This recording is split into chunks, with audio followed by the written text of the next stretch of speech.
এই লাইভৰ যোগেদি মই অসমবাসীলৈ নৱবৰ্ষৰ হিয়া ভৰা ওলগ জনাইছোঁ।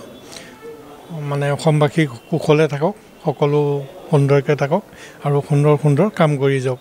আজিৰ দিনটো মোৰ এইকাৰণে খুব ভাল লাগে। আজি এই বৰ্ষৰ প্ৰথম দিনটোতে মই মোৰ নৱতম গ্ৰন্থ যিখন জীৱন.com এই কিতাপখন মই আজি উন্মোচন কৰা হ'ল। ইয়াতে আজি সুন্দৰকৈ উন্মোচন কৰিলে আমাৰ ডক্টৰ নন্দকিশোৰ সিং বৰকলা আৰু আমাৰ আছিলে ডাক্তৰ অঞ্জনজ্যোতি চৌধুৰী, আমাৰ অসম কাকতৰ কাৰ্যবাহী সম্পাদক গৌতম শৰ্মা আৰু আমাৰ বিশিষ্ট ব্যৱসায়ী লেখক গোপাল জালানদেৱ আছিলে এই অনুষ্ঠানত।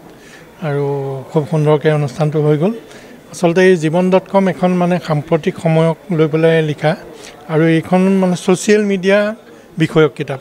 ইয়াত মানে ছ'চিয়েল মিডিয়াত আমি বিভিন্ন কিছুমান কাহিনী আমি দেখা পাওঁ।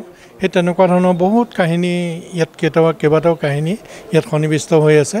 কাহিনী ইয়াত উপলব্ধ হৈছে আৰু তদুপৰি মোৰ আগৰ পুৰণি লেখা এসময়ৰ প্ৰিয় সখী, বিস্ময়, পূবালী, আমাৰ নন্দিনী এইবিলাক অনুষ্ঠানত মানে এইবিলাক মেগাজিনত ওলোৱা কিছুমান কাহিনী ইয়াত সন্নিৱিষ্ট হৈছে। এইখিনি সন্নিৱিষ্ট কৰিছোঁ। এই কাহিনীবিলাক আছে আৰু জীৱনৰ বিষয়ে ইয়াত কিতাপখনত কোৱা হৈছে। জীৱননো কি, জীৱন কেনেধৰণে উদযাপন কৰিব পাৰি, গতিকে জীৱনৰ বিষয়ে গ্ৰন্থখনত সন্নিৱিষ্ট কৰি পেলাই গ্ৰন্থখন প্ৰণয়ন কৰা হৈছে।